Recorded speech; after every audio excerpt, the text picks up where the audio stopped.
All right, I am with Kevin Sorbo. We are here for Oz Comic Con. It's at the Perth Convention and Exhibition Centre. And Kevin, welcome to Perth. You lived in Australia for many months in Sydney and spent some time in Melbourne, but first time to Perth. First time this side. Yes, that's it. This is it. You know, this is sort of like if you put the U.S. map on there, this is where L.A. would be anyway. So, but there's more rain here than L.A. We need this rain. I know this is unusual. This is unusual. So and I'm a little bummed because I was playing the golf a little bit while I was here. But hopefully you get a bit of time over the weekend. It's still warm. It's nice. Yeah, again, I can't explain the rain at the moment. It's supposed to be summer months. So everybody keeps telling me that. I know. So, just my luck. Yeah. Now, obviously, most fans would recognise you from Hercules. You know, did that role prepare you for all the future other work that you've done? Oh, there's no question. Without the success of that show, I wouldn't have any other job probably right now. Who knows? I'd be like everybody in L.A. just trying to get a job and saying you are an actor. So, no complaints. I mean, it was a big chapter in my life, and Andromeda the same. I don't know how big Andromeda was down here, but in the States it was big. I was probably, so I've got more Andromeda. Well, I'm a big Gene Roddenberry fan. Yeah. So to play the first captain that he created, Captain Hunt, after Captain Kirk is pretty cool. And that was a 5-year run. It should have been longer. We're the #1 show in first run syndication in the States. Why was it cut short? Tribune company that owned us, they made their billions off of all the newspapers, the Chicago Tribune, the LA Times, and all these other papers they owned around the country. Well, nobody reads papers anymore. So you see bookstores going out of business because you're reading off of their tablets. And so they went bankrupt. We were the only thing making money for them. And, well, actually, they had 3 shows. One was shot here at Beastmaster. Yeah. And then you had Mutant X, I think it was, that they shot in Toronto. We shot in Vancouver. But like Stargate never beat us in the ratings in all 5 of our years, and they got a 10-year run, and we get canned after 5 years. So a little bummed about that. Were you surprised that no one came along and picked it up though? Well, you know what? Sci-Fi Channel was thinking about it, but in our 5th season, it was their first season going after Battlestar Galactica. So they were throwing all their money into that show. So they, but it's bad timing. It still airs the rest of the world somewhere. I know it's all over Europe still. But in the States, they couldn't do anything with it because of the bankruptcy issues. They had to freeze all their assets for 7 years while it was in court. So hopefully, I've heard rumors it's coming back on the States here in the next year or so on Netflix. So we'll see. Fingers crossed. So yeah, I hope it does. Exclusive. There you go.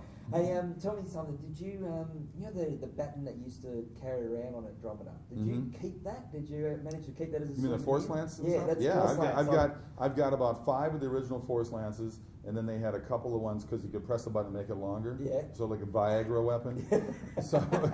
And then we had a staff on it too. So I've got all those things. I've got all my costumes from Hercules and Andromeda. I was going to ask you. So you must have got some great mementos. I do. I got some pretty cool stuff. You just got them packed away? You got it on the wall? Or what's the ladder's packed away. I got some of it downstairs in a theater. We got a theater room down there. Like when I did a movie called Cull the Conqueror, I got the original axe and the original sword. I used that movie in a frame. Rafael De Laurentiis, Universal Studios, framed that for me and gave it to me as a gift, which is cool. You get one of those A&E shows where we coming up to you and go, I wanted to buy this. That's right. I'll throw on the Hercules outfit and highest bidder. We'll see what happens. But I still got some cool stuff and a lot of the original swords from Hercules, and they're one of a kind things, because most of my team on that show went on to work on Lord of the Rings.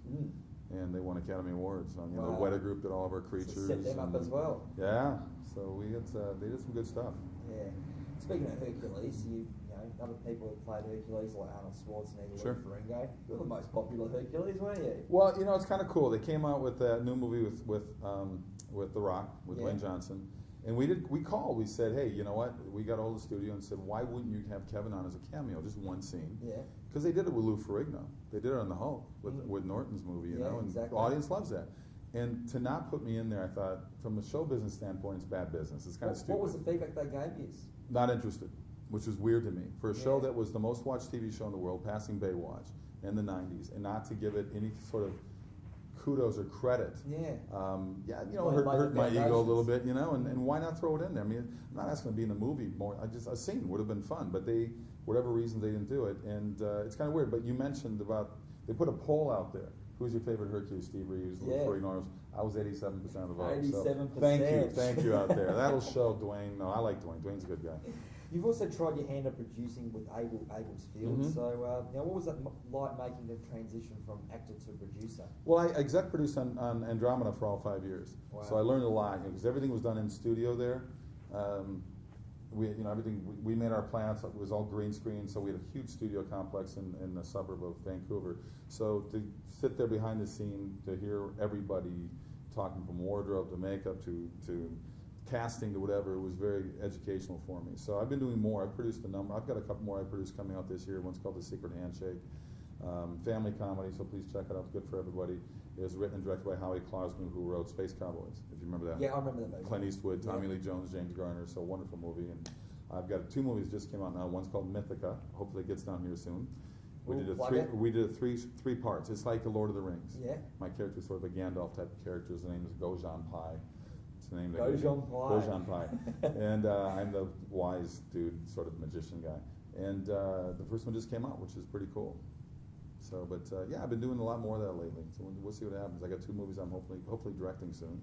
One in the Philippines called 100 Yards. It's an American football movie, a true story about a football coach going down there, not soccer, gridiron, goes down to the Philippines to bring football to the Philippines. While you're in Australia, did you follow Australian rules football? Crazy, man, crazy. I fell in love with rugby because in New Zealand with the All Blacks. Sean Fitzpatrick, Fitzy, I'm sure a lot of people know the game, know that he was one of the iconic players back in the 90s. I used to golf with him a lot, great guy, and fell in love with that game. And I was new and heard of rugby, but until I started really watching it, we used to play that as a kid, but not knowing it was called rugby. We just knew that we had to pass the ball backwards to go forward. we called it razzle-dazzle. Razzle-dazzle. That's true. And then we just beat the crap out of each other in our front yards in our homes. So love the game. Cricket, that's like baseball and Quaaludes for me, man. It's a little too slow. I've been to a couple of test matches. Probably why they bet 2020. Oh my gosh. Well, I can see, if I grew up here, I could see playing that because I played baseball also, and I was a pitcher. So when you're, they call them bowlers. What do you call them? Bowlers. Okay. Yeah. So, if you're doing that, or you're the guy at the bat, I could see, you get into it. There's an ego thing there. Both you're all round. Oh man, you want to go at it. No, but I mean, I'm a sports guy. I love sports. But you got a game down here that is big in America as well called golf, and I'm a big golf fan. And the jet lag woke me up early, so I got to watch I woke up at 2:45 this morning and watched the live from the Masters. So. The only thing about golf is that you get so frustrated about being at the It's a frustrating game. But it's a great game. It's very addicting. And one of your countrymen, Jason Day, did very well. Yeah. I think he's in 2nd or 3rd place right now. Let's hope he does well. So I've got a couple of Aussies up there. Sure. So. Speaking of the fans at these conventions, do you find yourself getting more asked about Hercules or Andromeda? Well, certainly Hercules. Yeah. I mean, it's probably 70% to 30%. 70%. But because I've shot about 48 movies since then, there are people that are like bigger fans beyond those 2 shows. I did a movie last year called God's Not Dead. It was the #1 independent movie last year in Hollywood. $2 million budget, made over $100 million box office. Yeah, it's crazy. Nice. So I've done about 5 of these faith-based films. What If? You mentioned Abel's Field, which is sort of modern day Cain and Abel. So you get the crowd out there that likes those kind of movies too. I call them family-friendly movies. So, but I've mixed it up. I've got one coming out called Julia X, where I played a serial killer. So I mixed it up a little bit. So it's not always just one. It's not just one tone all the time. But if I like a part, I do it. I mean, I think of all the movies I've done, it's probably 6 or 7 I wish I wouldn't have done. Say any roles you regret, but you said 6 or 7 there, so we won't nail them down yet there's some for bad ones. Something that you do very well, you're a spokesman for the After School Alliance, so tell us a bit about that program. Well, it actually started with my first, I have two programs. One's called The World Fit for Kids, and that's when I got involved with first. When Arnold Schwarzenegger dropped out to become governor of California, I took over for the After School Alliance as well. Cool. Both our after school programs dealing with health and fitness and really getting better at your education, because California ranks 50th in America, the worst public educated state of all 50 states. Sad, and America as a whole is ranked like 57th. It's pretty pathetic. There's been a huge downfall in American public education, and the only reason I can figure out is just the government wants to control us better, because it's pretty pathetic. Because you look at the 1800s, we were like a 3% illiteracy rate. Right now we have 17% of whites, now over 30% for blacks can't read or write. That's pathetic. So where does that start? Starts in our public schools. So why are we not teaching our kids? It makes no sense to me. So I work with 12,000 kids in the LA Unified School District year after year. We've been doing it since 1997. So I'm on my 18th year. It has a 54% dropout rate. in California, the 12,000 kids we work with on average, we have a 98% graduation rate plus a 67% higher grade So point. Success is there, and I go to DC once a year, and all I do from both sides, Republicans, Democrats. Great, you're doing great. Why are you not putting my program in every school in America? Yeah. Because it shows that it works. Where is it at that?